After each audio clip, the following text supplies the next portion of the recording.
எல்லாருக்கும் வணக்கம். நான் உங்கள் ஸ்ரீ. இந்த திருமண நாள் மற்றும் பிறந்த நாள் காணும் அனைவரும் எல்லா நலங்களும் எல்லா வளங்களும் பெற்று நெடுவழி வாழ நான் இறைவனை பிரார்த்திக்கிறேன். உங்களோட மேலான ஆதரவிற்கு என்னுடைய மனமார்ந்த நன்றியினை தெரிவித்துக் கொள்கிறேன். வாங்க இப்போ வீடியோக்குள்ளே போகலாம். 1000 கஷ்டங்கள் வரும், தாங்க முடியாத கஷ்டங்கள் வரும்.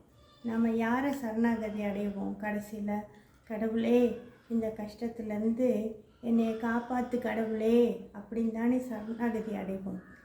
சில நேரம் நமக்கு நடக்கிறதெல்லாம் பார்த்து கடவுள் இருக்கிறாரா இல்லையா அப்படின்னு சந்தேகம் வந்துடும்.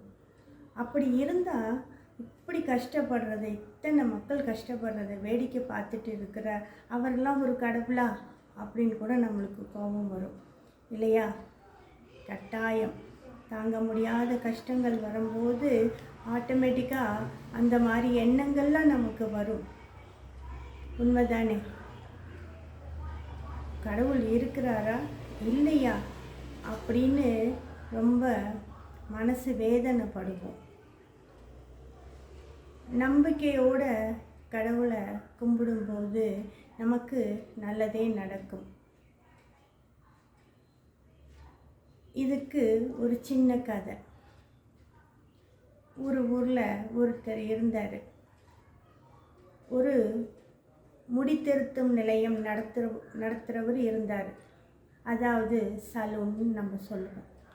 அப்படி இருக்கிறபோது அவருக்கு கடவுள் பற்றி எந்த அபிப்பிராயமும் கிடையாது. இன்ஃபேக்ட் சொல்லப்போனால் கடவுள்னு ஒருத்தர் இருக்கிறதே அவர் நம்ப மாட்டார். அவர்கிட்ட ஒரு நாள் ஒருத்தர், பேர் வழக்கம் போல் நீங்கள் என்ன வேணால் வச்சுக்கோங்க, முடி திருத்த போகிறாரு. அவங்க 2 பேருக்கும் அதே சலூனில் அவர் போகிறனால பல நாள் பழக்கம். முடி திருத்திக்கிட்டே அவர் சொல்கிறாரு, அந்த முடி திருத்துறவர், சார் எனக்கு கடவுளெல்லாம் பற்றி எனக்கு ஒரு அபிப்பிராயம் கிடையாது சார். இன்னும் சொல்லப்போனால் எனக்கு கடவுள் நம்பிக்கையே கிடையாது சார் அப்படின்னு சொல்கிறாரு. இதை கேட்டு இவருக்கு நம்ம எப்படி புரிய வைப்போம் அப்படின்னு அந்த நீங்கள் என்ன பேர் வேணாலும் வச்சுக்கலாம், அவர் யோசிக்கிறாரு. இவருக்கு எப்படி நம்ம புரிய வைக்கலாம் அப்படின்னு யோசிக்கிறார். பலவாறு யோசித்து, சரி தேவையில்லாத தர்க்கம் வேணாம், ஒரு நாள் விளக்கமாக இவருக்கு புரிய வைக்கலாம்னு சொல்லிட்டு முடி திருத்திட்டு இறங்கி தெருவில் நடக்கிறாரு. தெருவில் நடக்கும்போது அப்போ ஒரு மனிதர் பயங்கர அழுக்கா, அப்படியே எப்படின்னு சொல்லவே முடியாது, தலையெல்லாம் முடி தாடி வச்சுட்டு அழுக்கா ஒருத்தர் நிற்கிறாரு. உடனே இவர் திரும்பவும் அந்த முடித்திருத்தும் நிலையத்துக்குள்ளார போகிறார். போனவுடனே அந்த முடித்திருத்துவர் கேட்குறார், என்ன சார் ஏதாச்சும் மறந்து வச்சுட்டு போயிட்டீங்களா, இல்லை என்ன ஏதாச்சும் பிரச்சனையா அப்படின்னு கேட்குறாரு. இல்லைங்க, இந்த உலகத்தில் முடி திருத்துறதுக்கே ஒருத்தருமே இல்லைங்க அப்படிங்கிறாரு. அந்த முடித்திருத்துவருக்கு ஒரே ஆச்சரியம், என்னடா இப்போ தான் முடி கட் பண்ணிட்டு போனார், ஹேர் கட் பண்ணிட்டு போனார், அதுக்குள்ளேயும் இப்படி சொல்கிறாரு. என்ன சார் இப்படி சொல்கிறீங்க, இப்போ தானே சார் என்கிட்ட முடி திருத்திட்டு போனீங்க, அதுக்குள்ளேயும் நீங்கள் இப்படி பேசலாமா சார் அப்படின்னா. இல்லைங்க, என்னை பொறுத்த வரைக்கும் இந்த உலகத்தில் யாருமே முடி திருத்துறவர் இல்லைங்க அப்படின்னு சொல்கிறாரு. ஏங்க அப்படி சொல்கிறீங்க, நான் தான் உங்கள் முன்னாடியே நிற்கிறேனே அப்படின்னு. உடனே அவரை வெளியில் கூட்டிகிட்டு போய், இங்கே பாருங்கள், உலகத்தில் முடித்திருத்துறவர் இருந்தால் இவர் ஏங்க இப்படி அழுக்காக ஹேர் கட் பண்ணாமல் தாடி விட்டுட்டு இப்படி இருக்கிறாரு அப்படின்னே.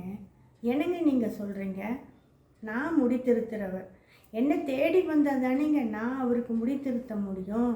நான் போய் வீதி வீதியாக போய் யாருக்கு முடித்திருத்தணும்னு நான் தேடிட்டு இருக்க முடியும்? என்னை தேடி வந்தால் நான் அவங்களுக்கு தேவையானதை நான் செஞ்சு கொடுப்பேன். நீங்கள் என்னமோ 19 முடித்திருத்துறவரை உலகத்தில் இல்லை அப்படின்னு சொல்கிறீங்க, இது நியாயமா அப்படின்னு கேட்குறாரு. அப்படி வாங்க வழிக்கு கடவுளும் இருக்கிறார். நாம் போய் அவரை தேடி கேட்கும்போது தான் கடவுள் செய்வார். அதையும் நல்லா புரிஞ்சுக்கோங்க. எது உங்களுக்கு நன்மையோ அதை மட்டும்தான் செய்வார். நீங்கள் ஆசைப்படுறீங்கிறதுக்காக எல்லாத்தையும் செஞ்சிட முடியாது. நீங்கள் போய் கடவுளை தேடி போய் கேட்காம நீங்கள் பாட்டுக்கும் கடவுளை இல்லைன்னு பேசுகிறீங்க. எப்படி முடித்திருத்துவர் இருக்கிறீங்களோ, உங்களை தேடி வந்தால் அவர்களுடைய தேவையை நீங்கள் எப்படி செய்வீங்களோ அதுபோல தான் கடவுளும் இருக்கிறார். அவரை நோக்கி நம்ம போய் நம்ம தேவைகளை கேட்கும்போது அவர் செய்வார். நீங்கள் கேட்டபடி நான் வீதி வீதியாக தேடி போய் செய்ய முடியும் அப்படின்னு அவரை தேடி போய் நீங்கள் கேட்கும்போது கட்டாயம் உங்களுடைய தேவையை அவர் நிறைவேற்றுவார். அதை விட்டுட்டு கடவுளை நோக்கி நம்ம கஷ்டத்தை சொல்லி கேட்கணும், சொல்லணும். அதை விட்டுட்டு கடவுளுக்கு கண் இல்லையா, அன்பு இல்லையா, இத்தனை பேர் கஷ்டப்படுறாங்க, அதை விட்டுட்டு அதெல்லாம் பார்க்காம அவர் பாட்டுக்கும் கஷ்டத்தை தீர்க்காமல் இருக்க அவரெல்லாம் ஒரு கடவுளா அப்படிலாம் பேசக்கூடாது. நம்ம நம்பிக்கை வைப்போம் கடவுள் மேலே, ஆனால் சரணாகதி அடைய மாட்டோம். கடவுளை நம்பிக்கையோடு சரணாகதி அடைஞ்சோம்னா நிச்சயம் அவர் நமக்கு தேவையானதை கட்டாயம் செய்வார். இந்த கதை உங்களுக்கு பிடிச்சிருந்தா நீங்கள் உங்கள் ஃப்ரெண்ட்ஸ் அண்ட் ஃபேமிலிக்கு ஷேர் பண்ணுங்கள். இந்த வீடியோவுக்கு ஒரு லைக் போடுங்க. நன்றி.